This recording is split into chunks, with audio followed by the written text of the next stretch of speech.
12वीं के सभी वर्ग के छात्र छात्राओं, पिछले 2 साल से जिंदगी बड़ी नीरस सी बन गई है। तुमने भी स्कूल को बहुत मिस किया, पढ़ाई को भी मिस किया है, लेकिन एक बीच में अपन एक व्यवस्था बना ली, उसमें समय पर तुम्हें अगली क्लास में प्रमोट कर दिया गया। और इसी के साथ ही तुम्हारा जो स्कूली जीवन है, जो सबसे मेरी नज़र में सबसे सुंदर जीवन है, क्योंकि मैंने स्कूल भी की है, कॉलेज भी गया हूँ, यूनिवर्सिटी का भी स्टूडेंट रहा हूँ।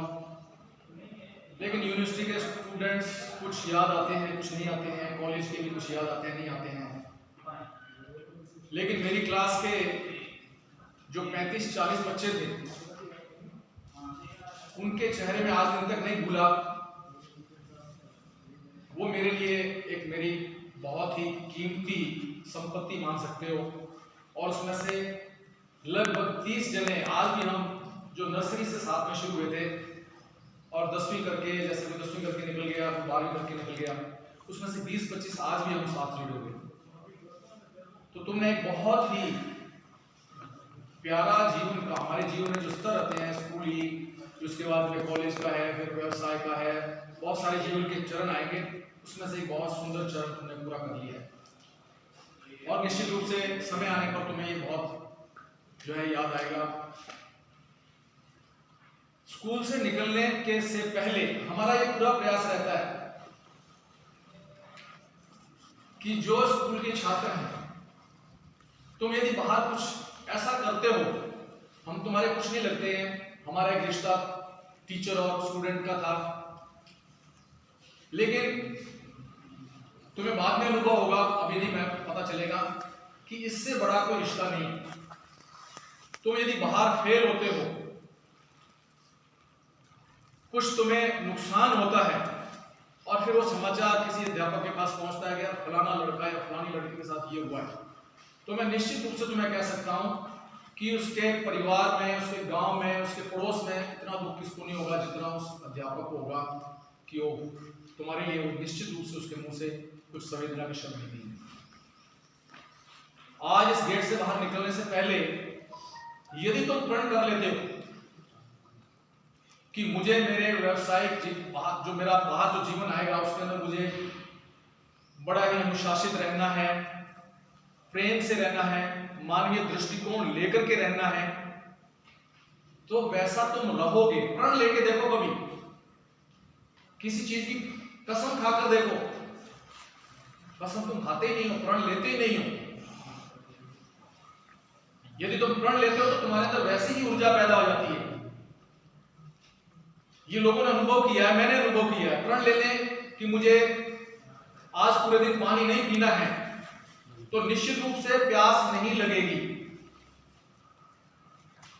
तो तुम्हें यह प्रण लेकर के बाहर जाना है कि मैं बाहर एक बिल्कुल सफल व्यक्ति के रूप में मेरी जिंदगी निकालूंगा। ऐसा नहीं हो कि तुम कल अपने यहाँ टीसी लेने के लिए और मैं तुमसे पूछूं, जैसे कि मैंने पिछले साल एक लड़का यहाँ से पास आउट हुआ, उसने बहुत नाटक किए स्कूल में भी। मैंने उसको समझाया, मैंने कहा तू जेल जाएगा, ये बॉसगिरी तेरे बहुत भारी पड़ेगी,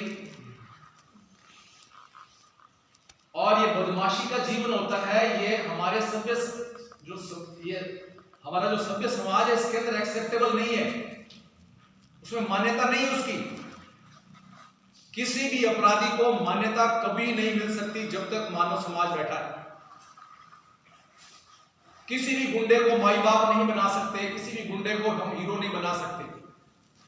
वो लड़का आया, मैंने उसको बहुत समझाया, केस पड़ जाएंगे, जीवन भर नहीं निपटेंगे, मुझे मालूम है केस का क्या परिणाम रहता है, कैसे वो पूरे होते हैं, मैं उसका भुगत भोगी हूं, और तू उसका मान ले। उसका दिमाग साथ में आसान करो। यहाँ आया कुछ काम के लिए, शायद टीसी के लिए आया। मैंने उससे पूछा, मैं क्या कर रहा है, तो कैसा मजदूरी करूं। मैं मजदूरी का तो हावी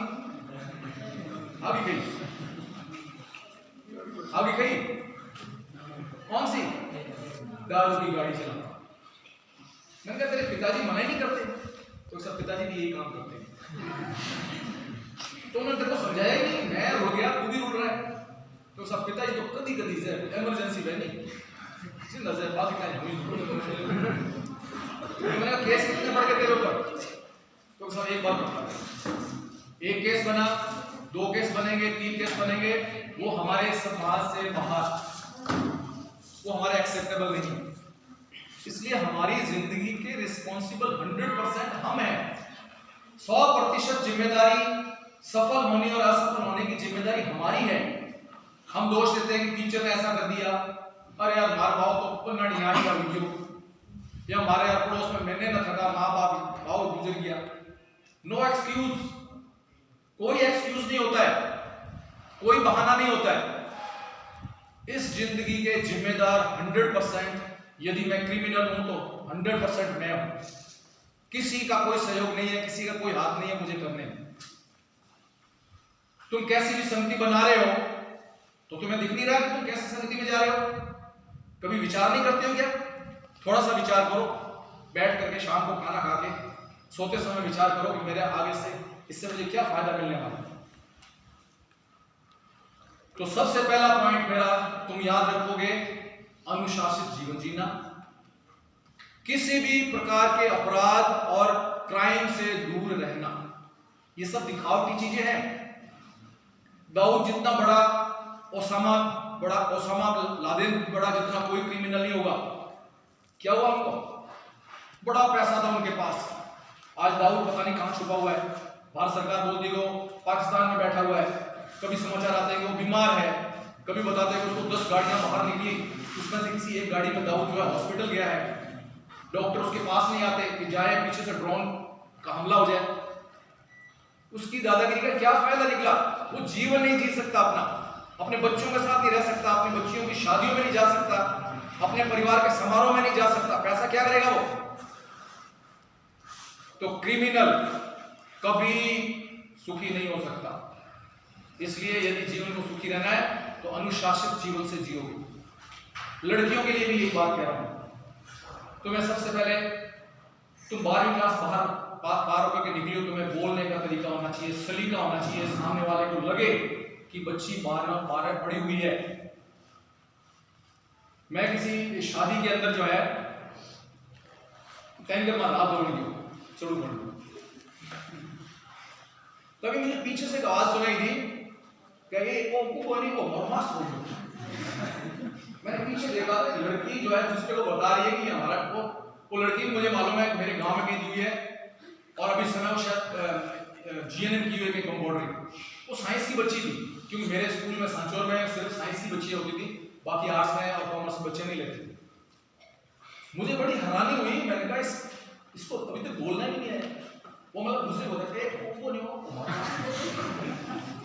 तो तुम कोई ऐसा कुछ मास्टर, तुम सामने आओ, नमस्कार करो, पूछो फिर क्या हाल चाल है।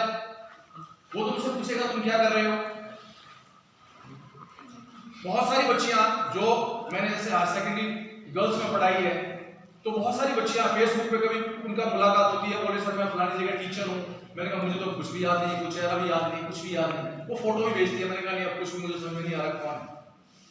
तुम्हें एक अनुशासित, एक शिष्टाचार से कम लगे कि हाँ तुम 12 पास हो। अब तुम यहाँ बोलने नहीं आ रही हो, तुम्हें बोलने के लिए मौका मिल रहा है, बस ये लास्ट मौका, इसके बाद मैं आज से सील कर दूंगा। मैं तुम्हारी सास भी नहीं तुम्हें बोलने देगी। वो भी कहेंगे बोलते भूतनी ने चुप, तुम्हारा बोलने का मौका खत्म। कॉलेज में जाओगे, वहां तो कितने पन्ने खाए, वहां नाम लिस्ट बनेगी, तुम बोलोगे मुझे ही बोलना है, नहीं तेरा नाम तो 20 तो आया, नहीं तू भी कैंसिल है। बस खत्म, बोलने का मौका खत्म।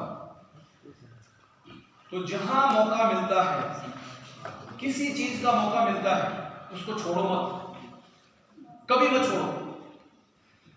पंचायती मत करो, लेकिन पंचायती का मौका मिला उसको छोड़ो मत। मेरे गांव में कोई मसला होता है, मैं किसी में इंटरफियर नहीं करता, लेकिन जब मेरे ऊपर आता है फिर सबकी ऐसी की तैसी कर देता हूं। बताता हूं कि पंचायती कैसे होती है, निर्णय कैसे होता है, ये तो कैसे होता है। अपने आप लगता है कि हाँ ये बात तो है, इसमें कुछ है दम है। अपनी महत्वता बताने के लिए जो मौका मिल रहा है उसका यूज करो। तुमसे कोई मदद मांग रहा है, पीछे मत हटो। कल तुम पैसे वाले भी हो जाओगे, या कोई और तुमसे लेबर की मांग रहे हैं, मेरे घर में काम है, चल रोटी बनाने आ जाना, पीछे मत हटो। ये तुम्हारी पर्सनालिटी डेवलप हो रही है। यहां पर घर जाओगे उसके, वो बोलेंगे देखो कितनी बात कितनी छोरी कहते पान आई गवाड़ी कर दी, बाजड़ी कर दी। तो किसी भी चीज को चांस तुम्हें कोई दे रहा है, इसका मतलब तुम में कुछ चीज थी, कब से तुम्हें मांगा जा रहा है, उस चांस को कभी मत छोड़ो। Discipline, chance. अब मैं ये नहीं कहूंगा कि तुम आरएस बन जाओ या आईएएस बन जाओ। हाँ, ये जो लड़का अर्जुन निवासी है, मेरी मतलब मन की बहुत इच्छा है, हार्दिक इच्छा है कि मैं जल्दी से सुनूं कि कब ये आरएस बन गए। और ये मैं, हम लोग जो है कितने सालों से इन चेहरों को पढ़ते आए हैं, किसमें कितनी गर्मी है, कितना दम है, वो माप लेते हैं। मुझे इसके अंदर कुछ लगा तो इसको मैंने सजेशन किया, और ये निश्चित रूप से मैं तुम्हें आज मेरी बात को याद रखना, और तुझे मेरी इस बात को बरकरार रखना है कि ये जो इस बार आरएस की पोस्ट आएगी, इसमें ये क्वालिफाई तो नहीं होगा, लेकिन इससे जो नेक्स्ट आएगी, ये आएगी, इसमें साल भर बाद में इंटरव्यू होगा, फिर रिटर्न होगा, फिर इंटरव्यू होगा, फिर लिस्ट निकलेगी, तब तक ये ग्रेजुएशन कर लेगा। उससे अगली पोस्ट में ये एग्जाम देगा, और फर्स्ट चांस में ये आरएस में कहीं ना कहीं अटकेगा, चाहे अलाइड